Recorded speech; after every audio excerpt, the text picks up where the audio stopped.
Hello and welcome to the Bestseller Experiment, where we continue to discover, after 6 years still, 6 years, man. to discover what makes a bestseller and inspire you to start, finish, and publish your book. I'm Mark DeVoe. And I'm Mark Stay. Look, I can make things go big and go small. This is on the YouTube. If you're listening on audio, this is going to sound weird. But yes, we're on StreamYard. We're live on the YouTubes. And yes, a huge thank you, especially now, after 6 years, to everyone who has kept this podcast going. Anyone who has, given us money on Patreon, has been on the Academy, has stopped us in the street and given us a kiss on both cheeks. That hasn't happened yet. Anyone who has spread the word, told their friends about it.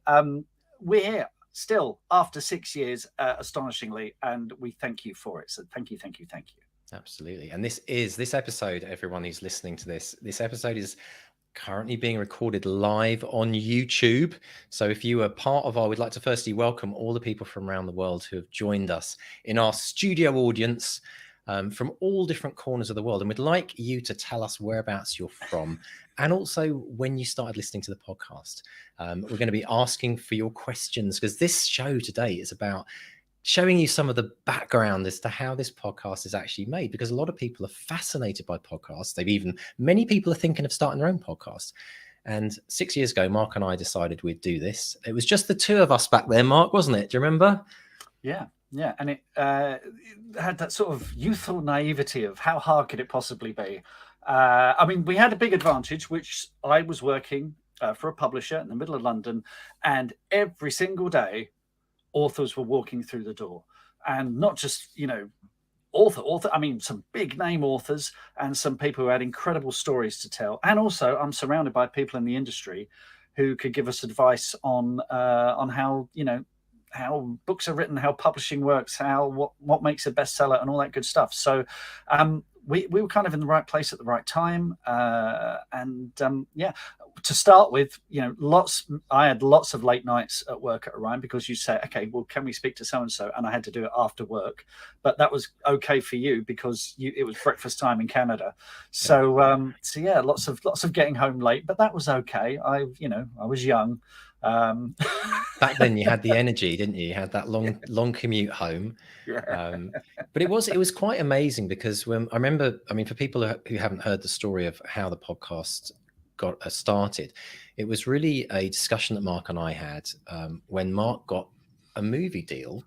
And Mark and I used to not go to the same school, but we used to go to rival schools. So we used to go, I think we were about 2 miles apart, weren't there, 2 schools? And there were all these rumors through the years gone by that the 2 schools used to get together once a year and have fights. So it's like there's this massive rivalry. It was like, Liverpool, Everton, Chelsea, Tottenham. So we then kind of talked to each other kind of later on in life, once we kind of settled down, and I'd moved to Canada actually already at that point. And we got talking, and anyway, eventually decided that we wanted to start this podcast, but we didn't actually know at the time what we were going to do. We didn't even know that we were going to do this idea of writing a book. And so we bounced ideas off initially. And I remember the one thing always sticks in my head is we decided that we were going to create a spreadsheet of all of our interests, and we wanted to look for common interests. Can you remember what was on that spreadsheet? We had like favorite movies, favorite books, favorite authors, hobbies, favorite bands, hobbies, all that kind of stuff. And we scanned through that, didn't we? And we kind of looked at, there was various things that came up that we realized that we had very similar interests in. And of course, you were working in publishing at the time, and I had been desperately wanting to write a book for my entire life, like since I was about 5, and had never finished a book. I'd been that classic, like 99% of all authors out there, they'd started like 50 books and never finished one, or I'd got to 20,000 words and never finished it. And it was this idea that popped up of, what if we try and write a book together, and you kind of teach me how it works, but then you reveal to me, well, I've only ever written one book. Only. Right? But your background had been in screenwriting, so you'd actually been, how many years had you been writing scripts prior to actually writing Robot Overlords? Crikey. I guess, well, I've been writing seriously, I guess, since 99, because that's when my daughter was born. It all sorts of goes back there. I'd written a bunch of plays. The first play we did, Claire's character was pregnant because Emily was in her belly. It was a play called Unusually Tall Boy, and it was about a couple, and one of the wife was pregnant. And so when one of the reasons we could do it, because we knew Claire's pregnancy was going to coincide with the play being on. So I wrote it into the play. And, she get people in the bar going, where did you get that pregnancy bump from? Is that from a prop store? One way of saving on props. Yeah, it's a baby. When we did the play again about 6 months later, she had to stuff something under her shirt. But yeah, so the serious writing was about 99. And then I did a couple of plays after that. And one of those I turned into a screenplay. So about 2001, 2002, seriously kind of, I'm going to make this happen, giving up on the acting and focusing on the writing. So it's my big stroke of luck was meeting John Wright, who directed Robots and has directed Unwelcome. This is my piece of advice to people who want to be screenwriters: become best mates with a film director. I know that sounds flippant, but it's worked for me. And the industry still prioritizes directors over writers. If a director's interested, they're interested, because there's this cult of the auteur, the director. So, rightly or wrongly, and it's wrongly. So yeah, it's that's how we're getting some lovely notes from people who've been here. So GB Ralph Gavin, he's been listening since the Ben Aronovich bollocking, and he's here. Gavin is listening from New Zealand, so thanks for that, Gavin. It's probably quite. It's silly o'clock in the morning. Yeah, it really is. It's about 5 a.m., 6 a.m. 5 a.m. Yeah. Susie Edge is here, who we had on is on one of our current deep dives.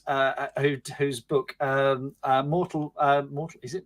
What's it called, Susie? Mortal Monarchs. It had to reprint because it's such a massive bestseller. It's done absolutely brilliant. Mark Hood's here, Mr. Hood, who does his word count, and his books are amazing. Ian Sainsbury's here. That's fantastic. And Sage is here. Sage says she's just had a look. My first email to you lot was in 2018, so I imagine that means I started listening in 2017 because I'm a shy and retiring sort. Inkborn Blade says, found you guys in early 2018, been listening to you on my commute ever since. Robin Sarti said, I started listening after Grant Faulkner, who's NaNoWriMo. Founder of NaNoWriMo. Yeah, tweeted about it. Mark Hood found us around about the time of Bryan Cranston. Steve Gowland started after Sarah Pinborough tweeted about you, followed her after the Dublin Ghost Festival. And Ian Sainsbury says, I started once I heard the chaps talk to Joanna Penn. So that was something we did a lot in the first year, was go on other people's podcasts. That was quite a good move, I think, in the end, wasn't it? Yeah. Now, one of the reasons we wanted to talk about this today is we know that a lot of people are interested in podcasts. So if you're in the live audience and you've got any questions you want to ask us, anything you've ever wanted to know about how the podcast is made, the processes behind how we get guests on the show. So if there's anything that's really fascinated you that you've never heard us talk about, you want us to share, it's a big reveal. It's Ask Us Anything. So pop your questions in and we'll be looking at the chat as we go. But one of the interesting things that happened in our podcast, which I think was very unusual but very lucky, is very, very early on in, I think, the first 10 episodes, we got to interview Bryan Cranston. Now, not everyone gets Bryan Cranston like within the first 6 episodes, but it was not so much obviously getting one of our heroes on the show, but it was also what then happened as a result of Bryan coming on the show. And if anyone hasn't listened to that episode, I beg you to go back. I think it's episode 6 or 7, because that was the episode that made the Bestseller experiment go viral worldwide without us even realizing at the time when we were doing the interview what actually happened. Because for those, again, who are new to this podcast, Bryan, it was around the time when Trump it was about 2 weeks, I think, 2 or 3 weeks before the general election in the US. And this was going back, to what year was it, Mark? 2016, wasn't it? Let's have a look. Right? So it was just before the election when Trump got elected, and Bryan Cranston was very outspoken about Donald Trump. And I asked him, literally as a throwaway question, Bryan, what would you do if Trump got elected? And he responded, well, I said to him, would you like to come for a holiday in Vancouver Island? And he said, holiday, I'd expatriate, I'd move. And it was literally a throwaway line that he said. He joked a bit about it. We weren't sure whether he was serious or not. But the day that episode came out, Halloween 2016, I could not believe it, because what basically happened was the Globe and Mail, which is like the the biggest national newspaper in Canada, ran a page 2 article about how Bryan Cranston would leave America. Now, for everyone who goes back to that era, you might remember then a ton of other celebrities. I mean, off the top of my head, Barbara Streisand and a ton of other celebrities all came out and said, yeah, we'd leave as well. And it became this massive story that just kept rolling. And our episode on that interview with Bryan Cranston was played on Fox News in the US during primetime news. It was played on BBC Radio 4, I think, on some news article. Radio 4, it was on almost every single national and provincial and regional newspaper in the world, from Washington Post to New York Times to Time magazine. And it always referenced this interview with Bryan Cranston. So one of the things that we were fortunate about is, I mean, you can't plan that kind of stuff. It just happened. But it really put the podcast on the map very early on. So a lot of people who are starting podcasts, one of the biggest challenges is it's just building the audience. It takes time, like even launching a website. It takes time to build. But we had this insane, but I remember specifically, Mark and I, do you remember we got on the phone or on Skype when it was all kicking off. And as we were talking, I said, oh no, you never guess what?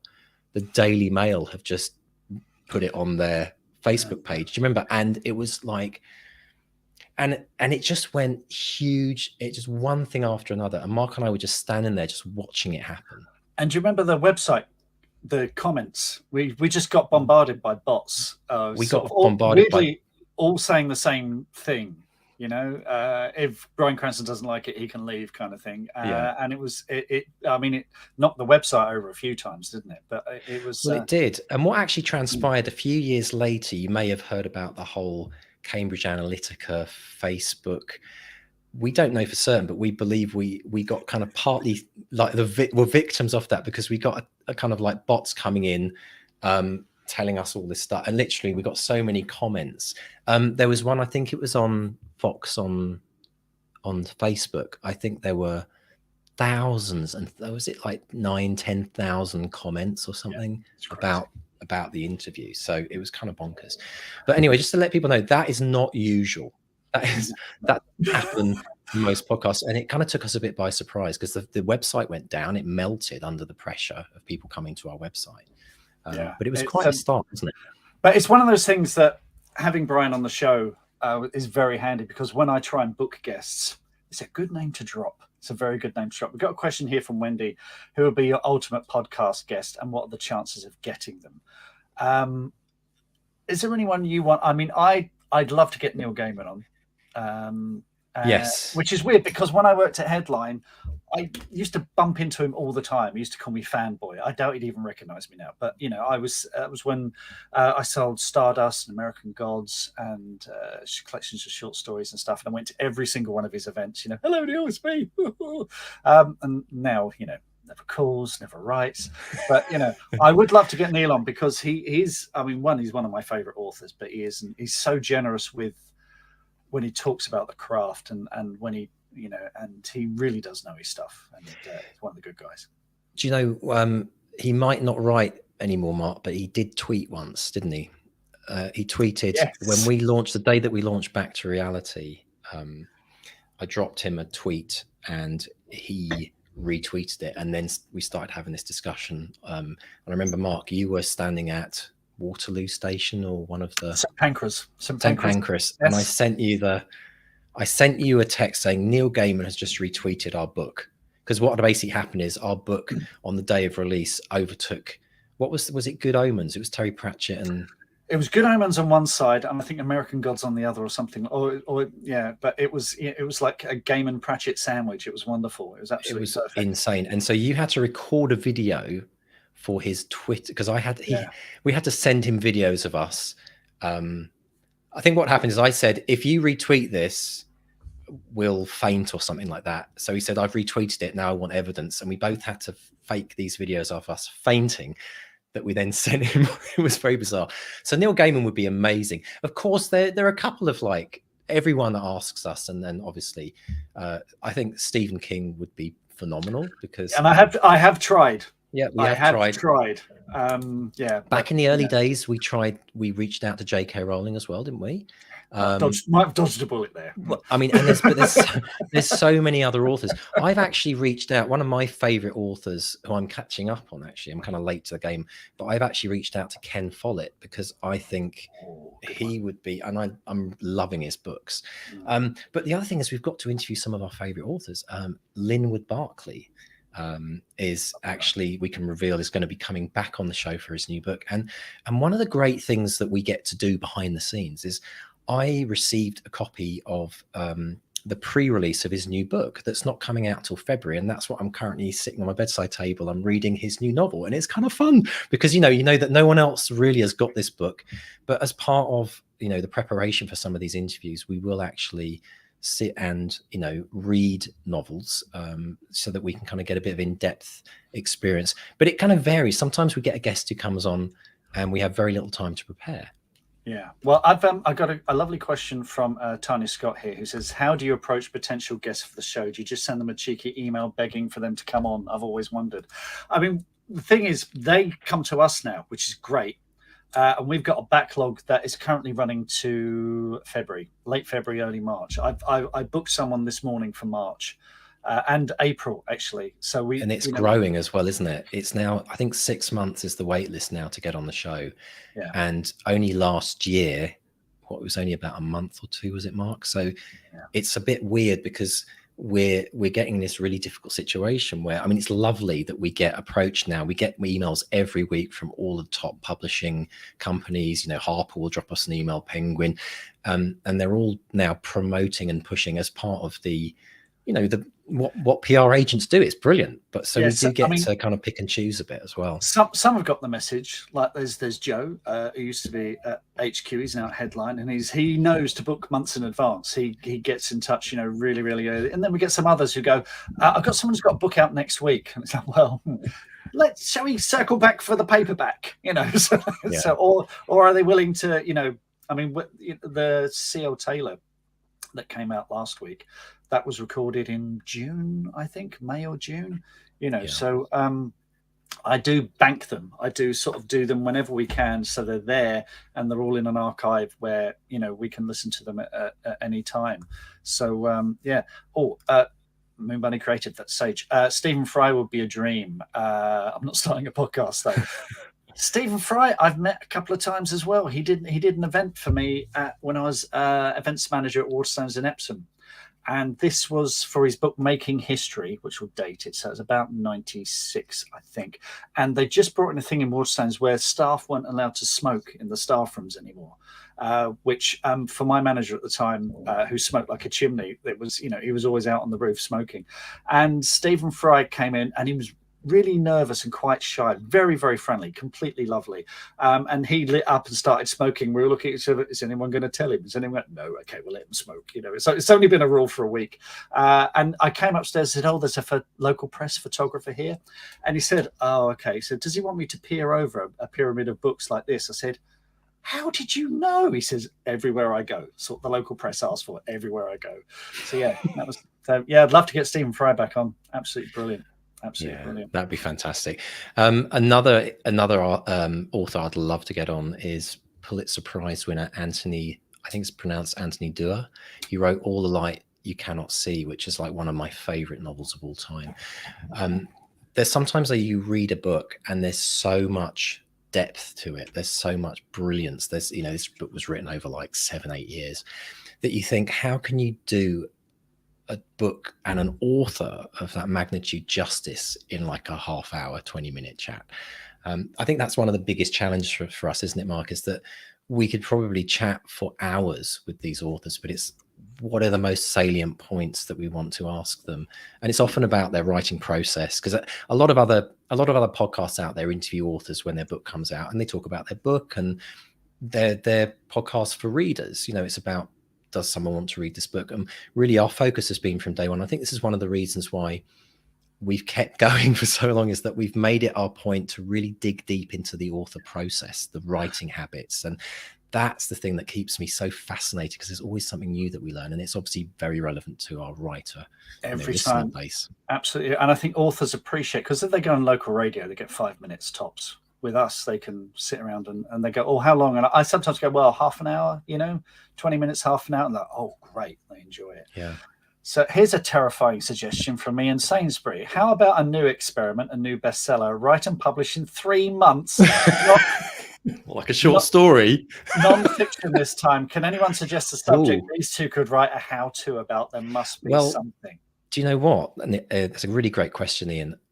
There is actually a non-fiction book that I wrote about 4 years ago, and it was before we started the 200-word challenge. And Mark, you remember, because you kind of edited it for me, didn't you? It's a concise book, but it's called How to Write 50,000 Words in a Month, because it was based around NaNoWriMo, and it's like these pithy ideas that either from the actual knowledge that we picked up from all the authors, or just general ideas I've picked up over the years. And I never put it out for the reason that I tried NaNoWriMo myself, and then came to this conclusion that the way to build a consistent habit was writing a small amount every day rather than going for 50,000 words in a month. I think Mark and I learned a lot by going through the process of trying to write a book in a year, which is very doable. Even more doable in theory when there's 2 of you writing it, except not when you're doing a podcast. That was probably the biggest mistake. Well, not mistake, but the biggest challenge we had was, we started this whole idea on episode 1. Right, we're gonna learn how bestsellers write books, and we're going to interview them and ask them all the pertinent questions, find the formula.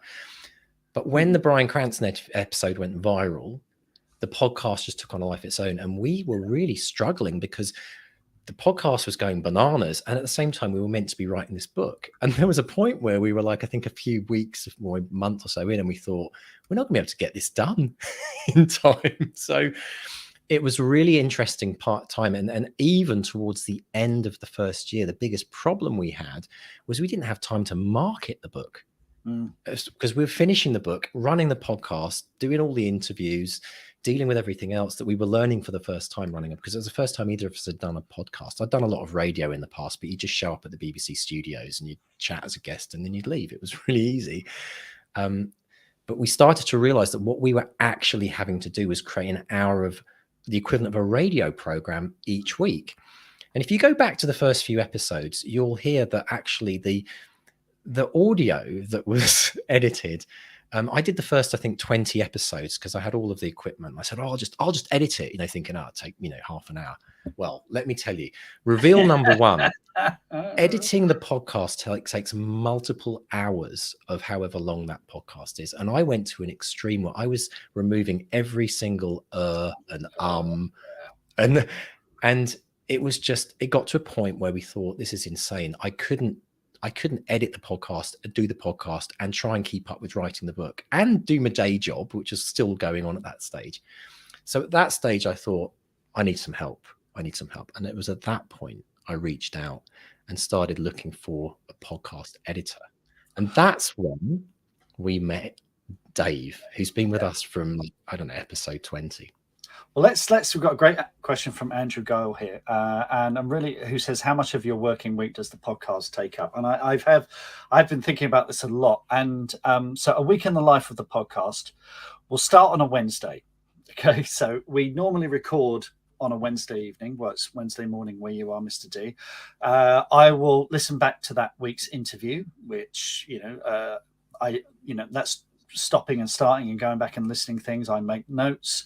I check the social media that week to see if anyone's had any wins. I go on Patreon and the Academy. We look at people's wins and good news and compile that.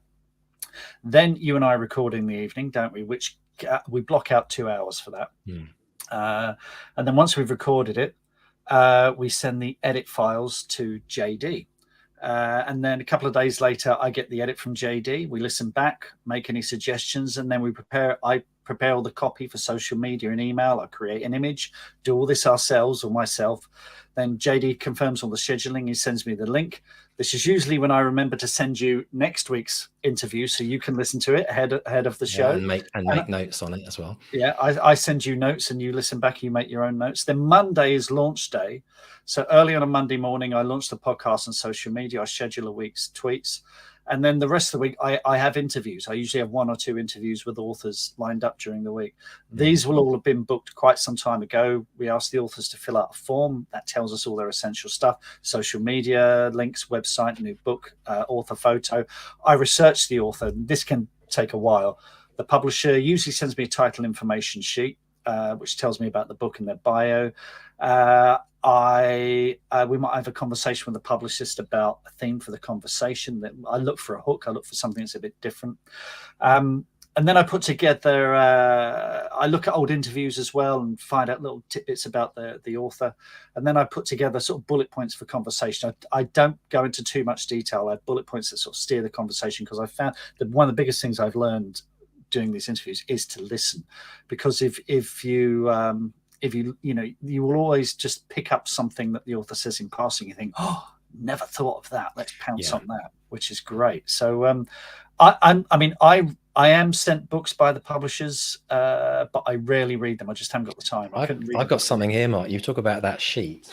Yeah. So this is what I got last week from HarperCollins. Oh, and right. This is like it's telling you about the book. And the thing I loved about this one, Mark, on the front, it says about how it's going to be this, it talks about how many millions of copies of the books he sold in the past, but it talks about what they're going to be doing to promote the book. And on one of the things it says, we're going to be doing like, TV shows and billboards and podcasts. So it's even like, so you see how like seriously all of the majors and everyone takes podcasts now as it's one of the mainstream ways which authors do as part of the book. And we would have never have guessed that 6 years ago. It's pretty crazy. But yeah, so I don't necessarily read the book. I will dip into it. I'll have a look, and we get the plug for the book out of the way. Give them, an opportunity to plug the book, because they're doing it for free. No money exchanges hands. They get to plug their book. We get to sit and chat with them. And then, once it's all recorded, we send it off to Dave and JD. And we got a little surprise for you folks here, because Dave and JD are here with us now. Welcome them to the show. Hello. Hey guys. Hey. How are you guys? So introduce yourselves. Which one is Dave and which is JD? I'm Dave. Yep. Yeah, and I'm JD. Excellent. And listen to the quality. Just listen to the quality of the microphones, guys. Isn't it a beautiful thing? I've been in a panic making sure it's just right. I got to make sure that EQing and getting the perfect sounding voice. Yeah, normally I don't have this set up, but since being like the audio guy, I was like, I better make this thing sound good, because otherwise, It's really funny. Before we started recording this, about like 3-4 minutes before we pressed the live button, I actually just mentioned, I said, just out of interest, guys, are you recording the audio backups of yourselves? Because that's always the thing that we have to provide. And this is the other thing people don't realize, do they, folks? I mean, JD, maybe tell us about, the audio is so important, isn't it, in podcasts? I mean, I've heard so many bad examples of just terrible audio, which great content, but I just can't listen to the show because it sounds like it's recorded in a baked bean can. Yeah. I mean, well, being an audio engineer, I'm hyper critical to like the way things sound. So yeah, I mean, I think it's super important, but it's, it holds a different value to different people. I hear everything, but I also believe that the content, will carry it.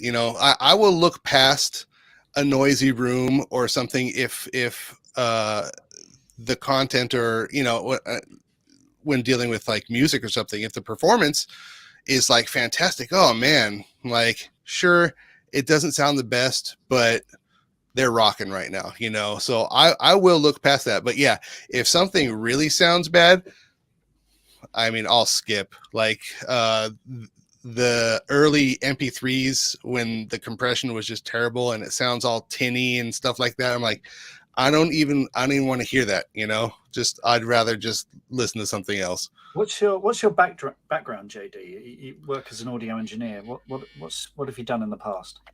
Well, I mean, I've been doing audio, music, playing in bands since high school. And so I played drums, you know, that was my original introduction to music. So I played drums in like a hardcore thrash metal band in high school. Yeah, we played Hollywood. We opened up the Billboard in Hollywood, which is now the Key Club. We were signed to Lehman Entertainment for a little bit, but it you know, I broke up the band. I was the one. I was the one. I got tired of playing the same song over and over again because every single, you know, with music, you hear the thing that you like and you would just want to hear it. So like my drum beat for every song was like the same drum beat. I'm like, oh gosh, I'm tired of playing this one. So I did that. Go ahead. Gavin's asking, when's the Bestseller Experiment boy band getting together for a performance?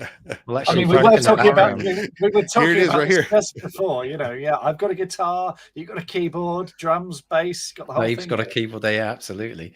And Dave, let's talk about how we started out, because it was quite early on when you were starting to work with podcasts, because 2016 was still pretty it wasn't quite as huge as it was now in terms of the number of podcasts out there. Yeah, I had just gotten off about 22 years at a large software company, and I was going to do something different, and had been kind of dabbling, and decided I was going to do it for real. I just looked it up. It was episode 19 with Joe Hill. Oh, right. And you were talking about hitting every little thing. It took me hours and hours to get through this first one. Yeah. And I eventually got overwhelmed, and after a couple of years of that, and had to find JD, which is lifesaver for me, to just because I was doing more and more and more content. But yes, I had started out just sort of like, it's kind of an interesting hobby where me and my brother were kind of goofing around with it. And I decided I wanted to make a real deal about it. And before I knew it, I had 5 and 6 and 7 different shows running at the same time. And I'm now more scheduling different shows at different times. And I haven't edited this show in, I don't know, a couple of years probably at this point. Although a lot of people, if you listened very carefully to Dave's voice, you might recognize it, because one day we decided that we were going to do these episodes called deep dives, because we wanted to, offer people this kind of, extra content, bonus content in support, return for them supporting the podcast, to pay for the running costs and the like. And Dave, you became part of the show, didn't you? Because your voice comes on at the beginning of the deep dive preview. You thought it'd be really unique to have an American voice in there somewhere. So absolutely, and it sounds great. It sounds great. I will say too, in digging around for this show, I found a whole folder full of outtakes. So this is really the main reason I did any of this is just outtakes. I got tons of them. So if anybody wants to hear them, go ahead and just send me a message. I take all sorts of Bitcoin or whatever it takes. So.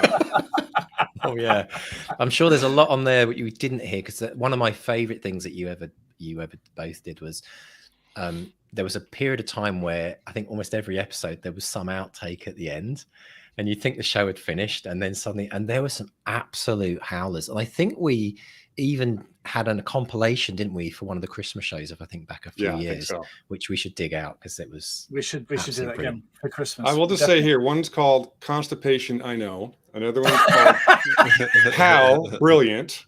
Another one is called Baked Beans, and the list goes on. So there's tons of content. We could probably start a whole nother show just on BXP outtakes, I think. I'm dreading this. I can't remember any of this. God only knows what I've been waffling on about. Well, this is the thing, is a lot of people, obviously this is live. Everything we're doing here is going on the show pretty much. But when we pre-record episodes a few days before, there have been times when Mark and I have got the giggles, or we just started laughing so hard that we literally had to stop. And we have this thing where we clap, and this is a thing that audio people know about, is that we clap and it creates a spike in the audio, which means that JD and Dave can both see that, okay, something's happened at this point, and they go in and check it out, and then we clap again to start once we've composed ourselves.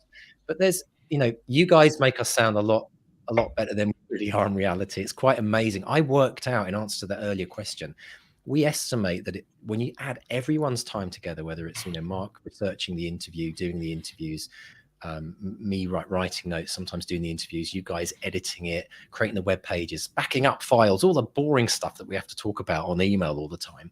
We reckon that it's about 25 hours of man hours that go into each individual episode, which is quite bonkers when you think about, when you're listening to the show and it's like an hour show and it sounds as it does. There's been almost a full day, over a full day's work of people's individuals' time just to get everything ready to put it out. Gavin's got a question here. How do you have any time left to do your own writing? Well, I do it first thing.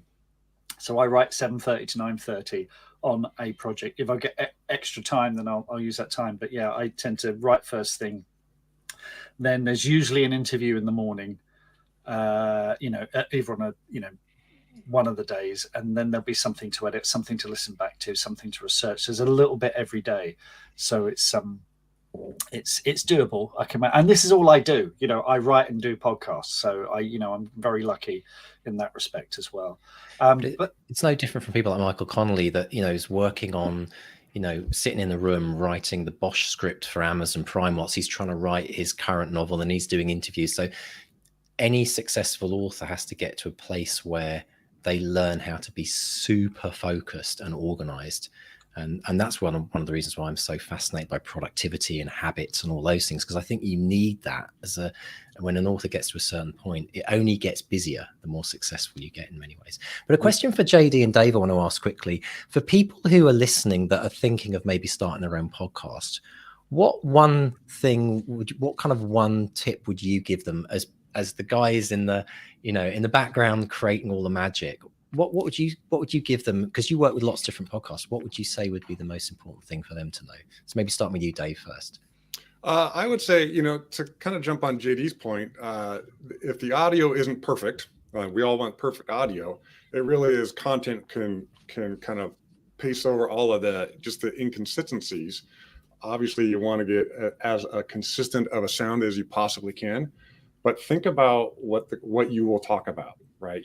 You're likely not going to make $1 million creating a podcast, but as YouTube marks have shown, it is a great way to engage the people, your audience, right? And to get feedback and this interaction instead of it being a one-way thing. You get to communicate the things that you're trying to write about or the ideas you're thinking about. And you're also able to kind of interject the way you see things into going on to other people's shows or the guests that you have. So it's really to have a good sense of what it is that you want to talk about before you start talking, I think is pretty important. Yeah. How about you, JD? Yeah, I mean, I totally agree. It's just like your podcast, you guys' relationship and the way you communicate with each other is fantastic, and it's honest. So I would just say, be honest, just be yourself and just put that out there. Say what you want to say. And instead of trying to make a scripted show and overproduce it, you don't really need that. But in terms of getting yourself set up, you could probably get just a cheap microphone, just something set above your actually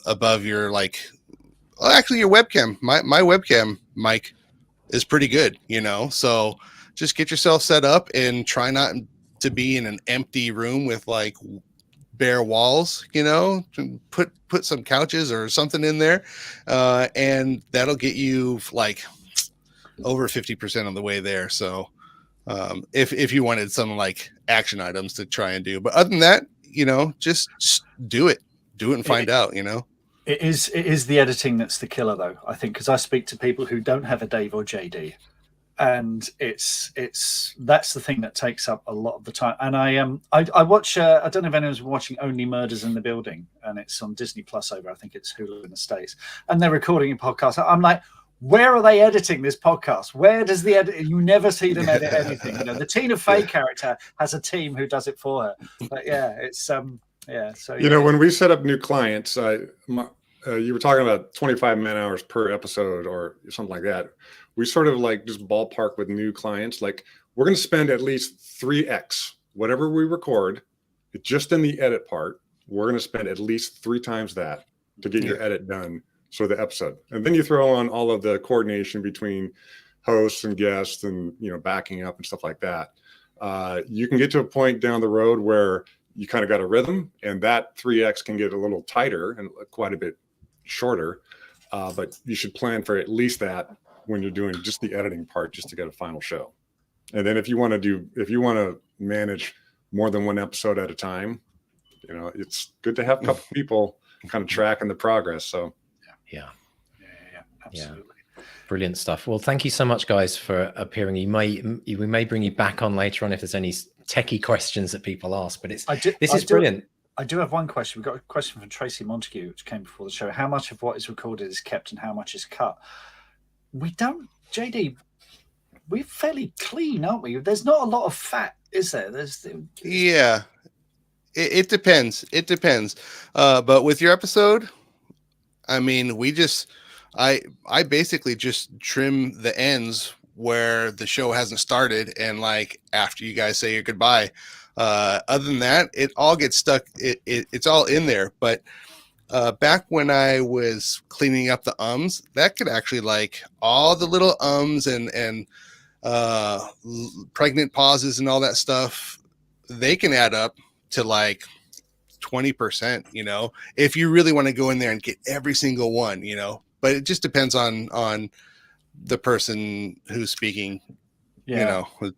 Do we have any vocal tics that drive you nuts? Because I was listening to a podcast today, and the content was great, but they used the word like a comma. So like we're talking like about, you know, society, like, and like this is my podcast, like, and I was like, oh my god, if there was some sort of, you know, piece of software that could take it all out, it would be about 20 minutes shorter. So do we have any vocal tics that drive you nuts? You guys don't. You guys don't. It's a good job really, like there's because then everyone will be hearing it.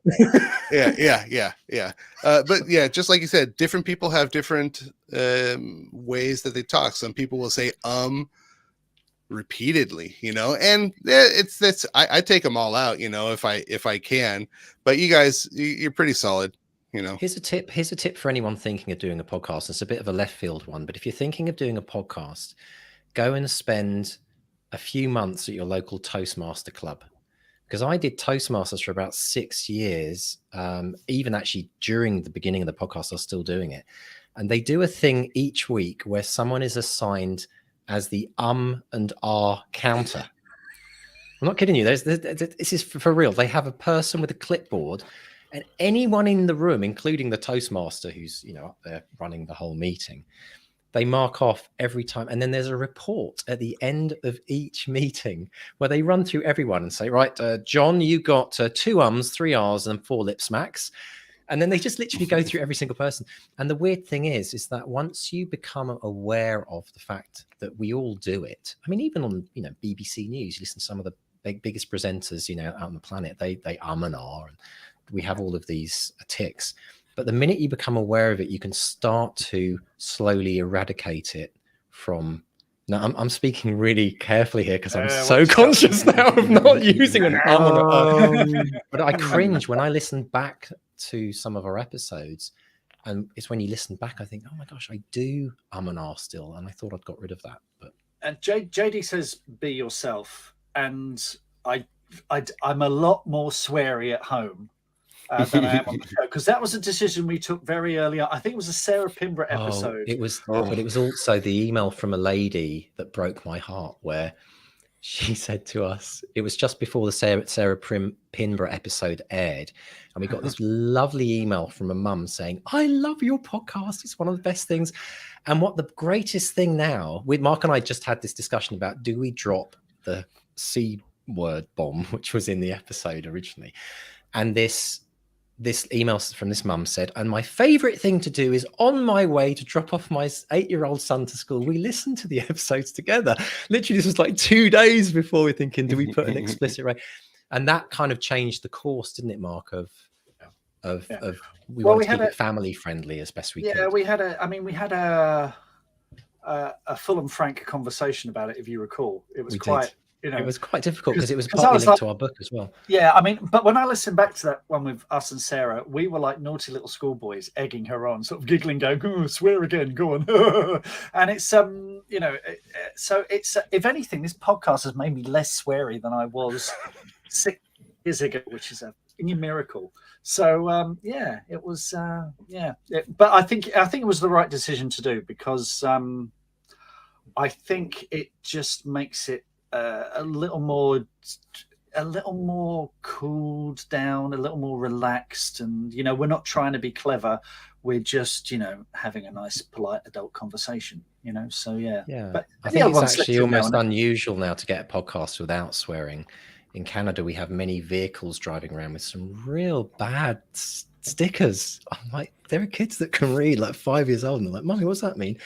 And so for me, do you know the reason why it was such a big deal for me is when we started the podcast, my main reason for wanting to create it, you know, not knowing whether we'd even get an audience, was my daughter was becoming fascinated in writing, and she was about 13 at the time, 13, 14, and she was writing every day, and she was really wanting to become an author.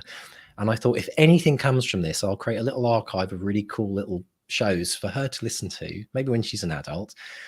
And so I was always thinking, if I'm sitting there swearing like a trooper, my daughter's gonna be like, "God, Dad, you foul mouth," you know. So that was my take on it. But yeah, but you wait. Mine are 20 and 22 and swear more than I do. So you know, is you just I know, trying to hold back the tide, man. You know. So anyway, but yeah, that's brilliant stuff. That's Brilliant. Yeah, cool. So anyway, JD and Dave, firstly, we just want to thank you publicly for all the work. We do mention it at the end of lots of shows, but you guys, I want everyone to acknowledge these guys here, because, you know, without Dave and JD, you know, running things and keeping the ship sailing, this podcast would absolutely not happen. So we really thank you from the bottom of our hearts for all of the work that you do, all the things you have to put up with us, and just for being two great, amazing guys and being part of this team, and for hopefully, you know, helping change lives, you know, through all the incredible work you do. So thank you both, and thank you for joining us today as well. And congratulations. We'll see you on the live show in 6 years. See you. Yeah, absolutely. Yeah.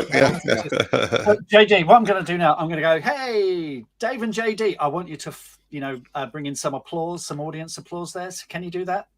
So time code 4704. So, hey, thanks to Dave and JD. There you go. Dub that in. Thank you, guys. Thank you so much, guys. Amazing. Thank you so much. See you. Thanks. Brilliant. Take care, guys. Brilliant stuff. That's brilliant. That was a first. I don't think we were actually saying before we started the show, that was the first time that we've ever had the four I've never of us. spoken to JD before. Yeah. It's the first time I spoke to JD. Yeah. I've seen his face, and we message each other almost every day. Every day. But we've never had a conversation. It's brilliant. Yeah, Brilliant. It's fantastic. They're brilliant. Absolutely brilliant. Great. So shall I do social media and wins? Yes, absolutely. Let's dive in, because, you know, there's so much going on, and I've seen someone else has just entered the room who's had a win this week. Green room. Well, let's bring on because, you know, we're normally at the end of the show we do social media, we talk about people's wins, but we thought this was too good to pass up. So I'm going to bring Aaron Brooks onto the show. Aaron, how are you today, sir? Welcome. I'm doing good, buddy. Good to see you guys. Surprise! You didn't know this was happening, did you? First of all, happy birthday to you guys. 6 years old. That's a big day. Big day for you guys. Yeah. So happy. Yeah, we're almost out of diapers. Almost. So Aaron, so you're a member of the Academy. How did you find us? Did you find us via the podcast? How did you discover us? Yeah, exactly. It was the podcast. I it came up in the recommendations on the Apple podcast because I started listening to writing stuff. I think the first one it started with writing excuses, you know, Brandon Sanderson thing, right. and then I think maybe Joanna Penn, and then this one popped up next to that. And so that led to just discovering you guys and your cheerful, positive voices. Just I was like, well, I'm going to be listening to this podcast for every time. I was hooked. Yeah. So Aaron, tell us your news. Well, there's this. It started as like a script pipeline, which was for like Hollywood for scripts and competition, and they started a book part of that called Book Pipeline, and my manuscript won the winner of the sci-fi fantasy category, which Amazing. which means that you win a little bit of money, which is great, but the best part is being part of that community. And Orbit Books, Priyanka at Orbit Books has 2 weeks exclusive like first look at it, so they're gonna kind of like bumps you up, gets you at the head of the long line, so that's so I'm going over the manuscript feverishly today, and we'll send it to this guy Peter at Book Pipeline, and then he'll send it off to Priyanka, and then 2 weeks. So I think we're going to find out like pretty quickly, like if it's a yes or if it's a no. So. Oh my gosh. So this has literally just happened. You broke this news yesterday, I think, on the BXP team group to say, yeah. Wow. I found out on Friday, and I immediately messaged Mark, because he's read a bunch of my stuff, and so I just, and then I just broke. So, well, firstly, we want to just say massive congratulations, Aaron, because firstly, this is a first for us. This is the first time we've done a live win on the podcast on video. So this is thank you for coming on. Literally, we asked Aaron. Right, we asked Aaron about like a couple of minutes before we went live. This is how. Yeah, so should we get Aaron on? This is how it rolls. I'll email him. I was just running to pick up my son because he had a tummy ache at school. I went there. I said, "Okay, you can come back and hang out at home then." And he said, "No, that's boring. I'll stay." So I went and drove all the way back. That's amazing.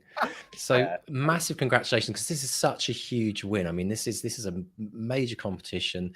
What was the name of your entry? It's called Nocturnal Ink. It's like it's a supernatural thriller with a tattoo twist on vampires. Wow. So what we're going to do, Aaron, is we're going to follow this. We're going to follow this story. I love the fact that this major publisher has got 2 weeks with your book. It's because publishers can take as long as they want, right? But when you've got 2 weeks, there's going to be they're going to have to read it, and if they love it, then something might happen. So we'll continue this story and follow your career. But a lot of what you've explained today is the dream that Mark and I have had, like to help people get to this place where they get some major success that takes them up, gives them that belief, like your stuff is amazing, and then see where that goes. But we also want to say live on air as well, you're one of the hardest working individuals that we know, and you deserve every success that you get. So Mark and I are just absolutely delighted. No, it's true, man. You just gotta take it. You got to take it. But this is what it's about. We are so thrilled for you. And I always say this, but you're inspiring everyone else out there who's thinking, well, maybe I should enter a writing competition. Maybe it might happen. Absolutely, you should take. Every manuscript, every script you write is a lottery ticket. The odds are you're not going to win, but if you keep playing, you just might. And you just keep getting that, and just be real with yourself about criticism, and take harsh criticism. Look for the people that give you harsh criticism, but also that read your genre. Absolutely brilliant stuff. I've got shelves over there that are now 2 deep, full of books from listeners of the podcast. Mike Shackle. We've got J.M. Card there. We've got S.E. Gowland. We've got Andrew Chapman. We've got Pernilla Hughes. Paul Ardwin. I'm going to make some room for yours there, Aaron. So hopefully we'll see that on there soon. But everyone who's listening to this, I've got shelves to fill, so get writing. Absolutely. Brilliant. Aaron, all the best. We wish you all the best, and obviously hope to connect with you again. Well, we'll see you in the academy next week, but we hope to connect with you soon on the podcast, maybe about this story, and see where it goes. You too, man. Love you guys. Thanks so much, Aaron. Thank you so much. Thanks for coming on. All right. Wow, isn't that brilliant? First? I know. A live win. I didn't even know you'd got hold of him in time. That's amazing. I was little emails bouncing back and forth while we were doing the show. So yeah, that was cool. Brilliant. That was absolutely cool. I got a couple of other social media ones as well. So one of them, Inkborn Blade, who I think might be still watching. Inkborn Blade said, yesterday marked my 250th consecutive day of the 200 words a day challenge. In that time, I put the finishing touches to one novel, written another start to finish, written 2 short stories and edited another 3, done a handful of book reviews and started on my next project, which is just amazing. And Inkborn says, huge thanks to the Bestseller experiment for teaching me that you don't have to churn out thousands of words in a day. In these 250 days, I've written just over 114,000 words. That's more than I've ever done, but it only comes out to an average of 457 words a day. Little and often is what works for me. Brilliant. Such a brilliant story. And it just, the more of these we get, I mean, we keep banging on about the 200 word challenge and saying to people, you have to try this. This is something, it doesn't start overnight. You don't get the writing habit from day one. But if you have the focus of that aim of at least 200 words a day, it makes such a difference. So congratulations. And you're with us. I just noticed that you popped a hello on there. So congratulations. 250 is phenomenal. It's phenomenal. You're going to get that year, that 365, which I know a lot. I've just seen something. Look, JD is with his dog Alfie. How do we get this? How do we? Oh. If anyone's watching this on YouTube, you're going to see this kind of love in with JD. And what's your dog's name, JD? Yeah, Alfie. Alfie. Look at Alfie. He's just like hands on your shoulder. He wanted some attention, so brilliant. Our first ever dog on the podcast.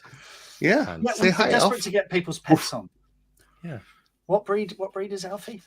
He's a Spinoni Italiano, which is just a giant. He's giant. I don't know if you can see how big his paws are, but like, oh my gosh, he's a big. He's puppy. Taller than you, JD. When you're sitting down. That's he scratched me on the back of my neck while I was standing up. Yeah, and I'm tall. I'm a pretty tall guy, so this is absolutely a podcast of first. Brilliant stuff. Love it. Just beautiful. Anyway, we've also had another person who's come on, Moon Bunny Creative, who said, I did 200 words a day for 390 days, thanks to BXB. But I've moved from that to the Ben Aronovich method. Some days are 0 words, some days are 10, and some days are 2,000. So that's brilliant. 390 consecutive days. Amazing. Absolutely phenomenal. Brilliant. I think we're done. I think we should wrap this up, don't you, Mr. B? I think so, absolutely. Yeah. So thank you to everyone, firstly, for listening to this podcast. We say this a lot, but we mean this from the bottom of our hearts. It would be a really weird show if it was just me and Mark chatting to each other each week. So we are so grateful for everyone that shows up to these live shows, that listens to us every week, that tells their friends about the podcast, that takes some of the ideas on that we hear from our authors that we put out there.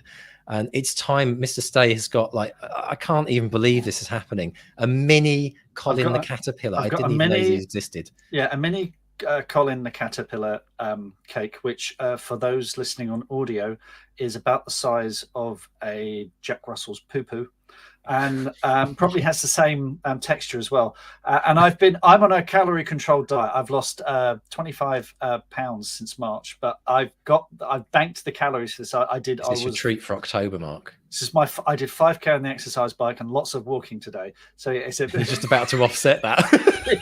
With one bite. Gavin says, it's a bebe, Colin. I love it. This is great. What a genius idea. My goodness. I'm going to start with a face. You have to tell me what it tastes like, Mark. What is in the inside? I've never actually, it's like a spongy. Let's have a look on the inside. Yeah, it's like sponge. I mean, I did get that in Canada. They put Colin the Caterpillar in a jar. They basically squished him into a jar, and I got one as an experiment, and it's the most disgusting thing I've ever tasted. It was horrible. This is nice. Yeah, just to prove that we're not actually sponsored by M&S. Yeah, no, the jar thing, big mistake. But this was this is nice. Yeah, see, maybe what people could do is they could have a mini Colin the Caterpillar cake for either chapter or act that they finish, and then the big cake when they finish. I think that's doable, Mark, isn't it? It's absolutely brilliant. Sorry, I'm eating. Sorry. Which is nice. So and just to finish off as well, thank you to everyone who sent us stories as well. Stories about your progress as a writer, your breakthroughs, your challenges. That, I mean, we've read some heartbreaking stories, but often they end in triumph. So we want to encourage people as well. You know, this is our lifeblood. Like, keep on sending those stories. Your journey, it's really important to us. It really fires up this, and if you've got a great story to tell, you will inspire other people. So thank you so much to everyone who's taken time out to drop us an email. We have probably had, Mark, over the years, I'm trying to think, I mean, it's hundreds, if not, it might even be thousands when you take into account all the tweets and other things that we've had. Yeah, I mean, so many phenomenal stories, and they're just getting better, aren't they? Every day, and they're getting better and better. Yeah, and they are getting better and bigger. And it's I mean, you go back and listen to those early episodes. I'm quite Captain Cynical, but you've almost won me over, Mr. D. I'm almost a big softie now. But yeah, I've become a better writer because of this podcast, no question whatsoever. Just from talking to authors, talking to our listeners, the groups that we've got, the communities that we've got on Facebook and in the academy and online.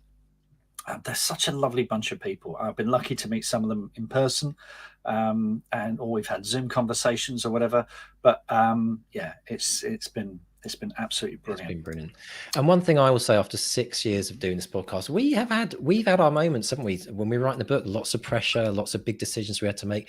We got to a point. I've obviously been through a bit of a crazy journey myself, you know, in terms of family and like.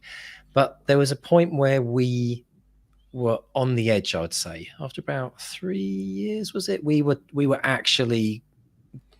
pretty serious about saying we were done, and we were ready. We thought we'd done everything we could. But you know what kept us going?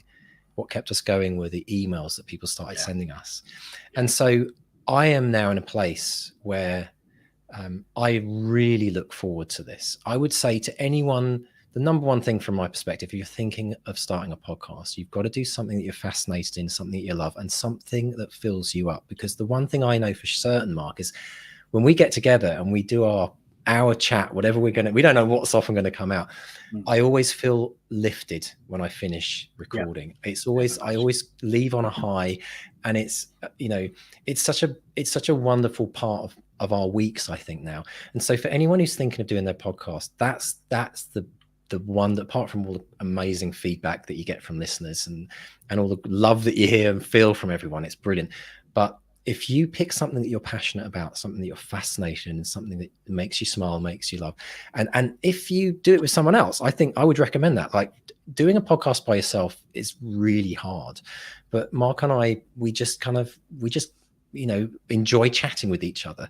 So if you're thinking of doing a podcast, find someone to do it with, because it makes it 3 times as much fun. And do something that you really love, and that's the test for me. If I come off the end of the podcast and I feel lifted, and it's been a highlight of my week to record with you, Mark. So thank you, Mr. Stay, for doing all of these crazy things that we do, and for us to still be here after 6 years. That in itself is amazing, absolutely brilliant. So back at you, mate. It's been fun. It's been really, really good fun, and I'm very glad we stayed the course, and I've no intention of quitting yet. Absolutely. You know. So we hope this is what we hope in the future. We hope that over time, more and more guests on the podcast will be listeners of the podcast who have broken through, have found that for me, you know, if you can imagine in a few years from now, we're almost just interviewing people who are big name best-selling authors, but they did it alongside us, and then we can talk about their journey. That would be phenomenal to be able to do. So that's kind of my vision now. Susie Edge is teasing us. Time for me to make a public declaration. I think a live public declaration would be quite a thing. Come on, Susie, you're going to do this or not? Because otherwise we'll have to edit this out, and that makes JD's life more difficult. And I'm going away for the weekend, so he has to do this toot sweet. So I need to edit this tomorrow. So while Susie's planning on telling us if she's going to tell us what her public declaration is, because we do love a public declaration, let's tell people how they can find out about the podcast and stay in touch, Mark. Yes, we're on the internet, bestsellerexperiment.com. Find us there. Facebook and is Bestseller Experiment. How many times have I done this and I can't get it right? Twitter and Instagram is at bestsellerxp, apparently. And if you want to drop us a line, go to bestsellerexperiment.com. There's a contact button there. And if you want to support the podcast, bestsellerexperiment.com/support. That gets you access to deep dives and all sorts of amazing stuff as well. So, yeah, do it. That's it. And if you'd like to get our weekly newsletter, pop along to bestsellerexperiment.com and click on the newsletter link to get an update of every single episode we do and what you will learn from it.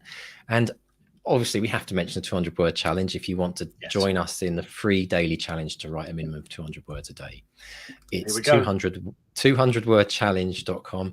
And finally, if you're thinking about going deep with Mark and I, you'd like to have us as your coaches to help you through your journey to get accountability, coaching, and community, it's the Bestseller Academy. That's the place to join.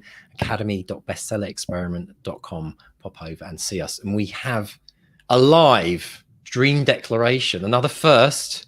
Go for it, Mark. So Susie Edge says, okay, by 14th of December, her birthday, I will have my novel with my agent. I've been faffing with a first draft. Time to get it out there. Dun, dun, Go, dun. Susie. That is going to go in the diary. What happens is I put it in the diary about a week before. You get a message from me saying, how's it going? And very often the answer is, oh my God, you actually put it in the diary. And I'm like, yeah. Oh, yeah, yeah. For real. It's going in the diary. Brilliant. Yeah, so, and this is what I love. So many people encouraging Susie, Robin, Mark, Steve, Moon Bunny, Andrew, all encouraging.